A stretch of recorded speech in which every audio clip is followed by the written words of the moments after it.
வணக்கம். ஓம் ஹ்ரீம் பைரவி க்ளாம் ஹ்ரீம் ஸ்வாஹா. இன்னைக்கு நம்ம ராசி பலம் பார்க்கறதுக்கு முன்னாடி ஜோதிடத்துல பாருங்க, இந்த ராசியில ஒரே ராசியில நிறைய பேர் பிறந்திருப்பாங்க. ஒரே நட்சத்திரத்துல நிறைய பேர் பிறந்திருப்பாங்க. ஒரே டேட்ல நிறைய பேர் 1000 பேர் பிறந்திருப்பாங்க. லட்சம் பேர், கோடி பேர் பிறந்திருப்பாங்க. ஆனா இதெல்லாம் இண்டிவிஜுவலா இல்லை. எப்படின்னா இப்ப பாருங்க, மீன ராசிக்கு கும்பராசிக்கு எல்லாமே சாடே சாத்தி நடக்குதுன்னு சொல்றாங்க. இந்த ராசியில பிறந்தவங்க எல்லாருக்கும் பிரச்சனை வந்துட்டு இருக்கா? இல்ல. எதுக்குன்னா உங்களோட இண்டிவிஜுவாலிட்டி உங்களோடது புரிஞ்சுக்கிறதுக்காக நீங்க வெறும் ஜாதகம் மட்டும் இல்ல, கை ரேகையும் ஜாதகத்துக்கு மேட்ச் பண்ணணும். இப்ப பாருங்க, உங்களுக்கு கஜகேசரி யோகம் இருக்கு, அது கையில இருக்கா? அது ஃபர்ஸ்ட் மேட்ச் பண்ணணும். எதுக்குன்னா ஒருவேளை உங்க டேட் ஆஃப் பர்த் சேஞ்ச் ஆயிருக்கலாம், பர்த் டைம் மிஸ்டேக் ஆயிருக்கலாம், ஆனா கை ரேகை போய் சொல்லாது. ஸோ ரெண்டுமே மேட்ச் பண்ணி, நாடி ஜோதிடம் படி, பாமிஸ்ட்ரி படி ரெண்டுமே மேட்ச் பண்ணி நாம ஒருவேளை இந்த டேட் ஆஃப் பர்த் சரி இல்லை இன்னாலும் கூட நாம கண்டிப்பா இந்த கை ரேகை வச்சு நிறைய விஷயங்கள் சொல்லலாம். அந்த மாதிரி உங்க ஜாதகத்தை பார்க்கறதுக்காக நீங்க பைரவி ஆஸ்ட்ரோல நீங்க கன்சல்டேஷன் எடுத்துக்கலாம். இன்னொரு விஷயம் என்னன்னா, பாருங்க, ஃபார் எக்ஸாம்பிள் கல்யாணம் இருக்குன்னு பாருங்க, ஒரு கல்யாணத்துக்கு திருமணத்துக்கு சம்பந்தப்பட்ட ஒரு கொஸ்டின் இருக்கு. ஜாதகத்துல தசா பீரியட் நாம பார்ப்போம். அதுக்கப்புறம் கை ரேகை வச்சு கையில சுக்கிரனுக்கு சம்பந்தப்பட்ட லைன்ஸ் எப்போ எந்த ஏஜ்ல டச் ஆகுது அது பார்க்கணும். அதுக்கப்புறம் பிரச்சனை பார்க்கணும். ஸோ இது எல்லாமே நம்ம அலைன் பண்ணி சொன்னா 100% ப்ரெடிக்ஷன் கரெக்டா வரும். இந்த மாதிரி நீங்க கன்சல்டேஷன் எடுத்துக்கணும்னா பைரவி ஆஸ்ட்ரோவை நீங்க எடுத்துக்கோங்க. அந்த நம்பருக்கு நீங்க கூப்பிடலாம். சிம்ம ராசி 2026 மே 10ஆம் தேதிக்கு அப்புறம் இந்த சிம்ம ராசியில பிறந்தவருக்கு என்னென்ன பாசிட்டிவ் நெகட்டிவ் இருக்குன்னு நம்ம பார்க்கணும். ஸோ சிம்ம ராசியில பிறந்தவருக்கு ராசியில இருக்கிற கேத்து கிரகம் கேத்து எப்பவுமே இந்த உடைக்கிற ஒரு வேலை பண்ணும். உடைக்கிறதுனா அந்த ரிலேஷன்ஷிப் ஆயிருக்கலாம், பணம் ஆயிருக்கலாம், பிசினஸ் ஆயிருக்கலாம், அந்த மாதிரி ஒரு மெலஃபிக் பிளானட். இது ராசியில இருக்கிறது யூசுவலா திருமண வாழ்க்கையில பிரச்சனைகள் கொடுக்கும். அது என்ன சின்ன விஷயமா இருந்தாலும் சரி, கண்டிப்பா திருமண வாழ்க்கை பிரச்சனை, மேரேஜ் டிலே ஆகுறது, என்கேஜ்மெண்ட் ஒர்க்கு கட் ஆகுறது, அஷ்டமத்துல செவ்வாய் கூட இருக்கு. இந்த மாதிரி சிச்சுவேஷன்ஸ்களை இது கொடுக்கும். ரொம்ப ஜாக்கிரதை இருங்க. ஜாதகத்தை நாம மேட்ச் பண்ணும்போது சயின்டிபிக்கல் இது பார்க்கணும். ஆயுஷ்யம், ஆரோக்கியம், சந்தானம், பர்சனாலிட்டி, சைக்காலஜிக்கல் டெண்டன்சிஸ் எல்லாமே நாம பார்க்கிறோம்.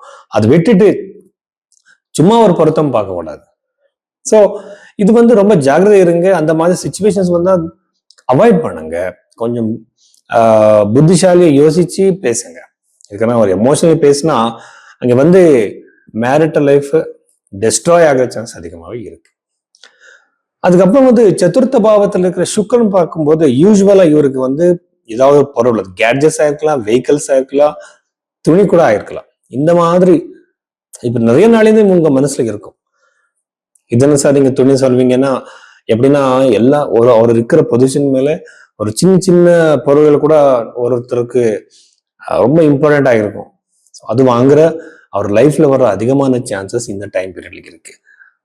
வீடு வாங்குற யோகம் அதிகமாவே இருக்கு இந்த சிம்ம ராசியில பிறந்தவருக்கு. சதுர்த்த பாவத்து மேல சுக்கிரனோட திருஷ்டி இருக்கிறதுனால 11th ஹவுஸ்ல இருக்கிற யோகம் நம்ம பார்த்தா, யார் யார் புதுசான கோர்ஸ் பண்ணிட்டு இருக்கீங்களோ உங்க ஜாப்ல, உங்க கரியர்ல இம்ப்ரூவ்மெண்ட், அவர் எல்லாருக்குமே நல்லது. ஸ்டூடெண்ட்ஸ்க்கு ரொம்ப நல்லது. அதிகமான ஸ்கோர் நீங்க எக்ஸ்பெக்ட் பண்ணலாம். கான்சென்ட்ரேஷன் நல்லா இருக்கும், ஞாபக சக்தி நல்லா இருக்கும். 11th ஹவுஸ்ல ஜூபிட்டர் உங்க எல்டர் பிரதர்களுக்கு, உங்களுக்கு பெரிய உங்களுக்கு அண்ணன் இருந்தா, அக்கா இருந்தா, அவருக்கு இந்த டைம் பீரியட்ல சக்சஸ். அவர் ஏதோ ஒரு பிரச்சனை இருப்பாங்க, அந்த பிரச்சனையில இருந்து அவர் வெளியே வரலாம். இது அதிகமான பாசிபிலிட்டிஸ் இந்த சிம்ம ராசியில பிறந்தவருக்கு இருக்கு. தசம பாவத்துல இருக்கிற சுக்கிரன் நாம பார்த்தா கண்டிப்பா கரியர்ல நிறைய மாற்றங்கள் பாசிபிலிட்டிஸ் இருக்கு. ஆனா கைரேகையில நாம அந்த சுக்கிரனோட எனர்ஜி, அதனோட பிளேஸ்மெண்ட், அது எப்படி இருக்கு, அது எல்லாமே பார்த்து உங்க கரியர்ல எந்த மாதிரி நீங்க ப்ரோக்ரஸ் எதிர்பார்க்கலாம் நம்ம ஈஸியா சொல்ல முடியும். ஆனா வெறும் நம்ம சுக்கிரனோட பார்த்தா கரியர்ல ஒரு ப்ரோக்ரஸ் கண்டிப்பா இருக்கு. நவம பாவத்துல இருக்கிற கிரகங்கள் பார்த்தா உங்க ஃபாதர்ல இருந்து உங்களுக்கு வர வேண்டிய ப்ராப்பர்ட்டி, சொத்து எல்லாமே கிடைக்கிற சான்சஸ், அதுக்கு சரியான வழி, அதுக்கு சரியான ஒரு என்விரான்மெண்ட் கிரியேட் ஆகிற அதிகமான பாசிபிலிட்டிஸ் இந்த டைம் பீரியட்ல இருக்கு. ஸோ பஞ்சம பாவத்தை நம்ம பார்த்தா கண்டிப்பா குழந்தை யோகம் இருக்கு. நிறைய பேருக்கு வந்து சார் நான் ஐவிஎஃப் பண்ற இது போகிற மெடிக்கேஷன் சொல்லுவாங்க. அதுவும் இம்பார்ட்டன்ட் தான். ஆனா இந்த டைம் பீரியட்ல குரு கிரகத்தோடு சந்தானத்துக்கு காரக்கரா ஆயிருக்கிற அந்த கிரகம் வந்து பார்க்கும்போது அவருக்கு ரொம்ப ஈஸியா அந்த அந்த பிரச்சனை கிளியர் ஆகிற அதிகமான பாசிபிலிட்டிஸ் இருக்கு. Health related tensions, anxiety problems அதிகமா வரும், ஜாகிரதை இருங்க. அதுக்கப்புறம் வந்து சூரியன் லக்னாதிபதி ராசியாதிபதியான சூரியன் வந்து நவபாவத்துல இருக்கிற வந்து உங்க ஃபாதரோட சக்சஸ் நீங்க பார்ப்பீங்க. சார் என்னோட ஃபாதர் பத்தி சொல்லுங்க சார்ன்னு கேட்பாங்க. சார் என் ஃபாதர் அந்த பிசினஸ் பண்றாங்க, சக்சஸ் வருமா இல்லையா? இல்ல, இந்த டைம் பீரியட்ல அவருக்கு இருக்கிற ஒரு சிச்சுவேஷன் வச்சு கண்டிப்பா அதுல அவர் சக்சஸ் ஆகிற ஒரு அதிகமான பாசிபிலிட்டிஸ் இருக்கு. இவ்வளவு விஷயங்கள் வந்து சிம்ம ராசிக்கு சம்பந்தப்பட்ட விஷயங்கள்.